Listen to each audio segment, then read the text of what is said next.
Hi, hello viewers. Welcome to today's episode of Chemistry with Mr. Kelechi.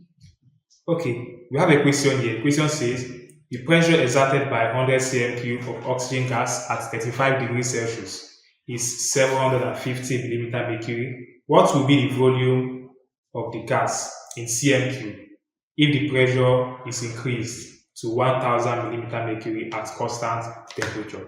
That's a very easy one. If you look at the question, we can see that we have different parameters in play. You can see pressure, temperature, and volume. But the temperature was constant. Quickly, we ask ourselves, what law under the gas laws talks about constant temperature and the relationship between pressure and volume? It is simply the Boyle's law, which states that the volume of a given mass of gas is inversely proportional to its pressure at constant temperature. Mathematically, we can represent it as pressure inversely proportional to volume at temperature remains constant.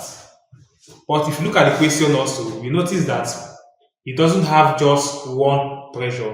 The pressure increased from a certain level to another level, and the volume is also changing. So we quickly adopt the Boyle's law formula, which is P1 V1 equal to P2 V2. So what are these parameters? The P1 means initial pressure, the V1 initial volume, the P2 means the final pressure, and the V2 means the final volume. Also, in the question, we are told that the temperature remains constant, right? The T remains constant. Now, what was the initial pressure given to us in that question? The initial pressure, which is P1, the pressure at the beginning of that change is 750 millimeter mercury, and the volume, the initial volume, which is the V1, is equal to 100 cm3. And we also told that the pressure increased from 750 to 1000 millimeter mercury. So that's the P2, and we are asked to find the what? The final volume at constant temperature. So the temperature did not change, it still remains 35 degrees Celsius. So quickly from our formula here, since we are looking for V2, we are going to make V2 the subject of the formula, and if we do that, V2 will be equal to P1 times V1 all over P2.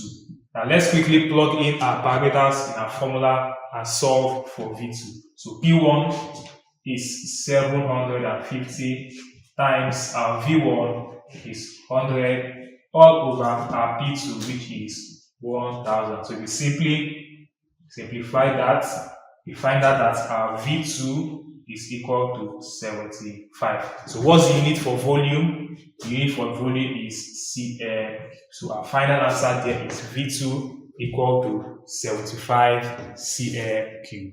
If you like watching this video, make sure you like, share, subscribe to this channel, and bye for now.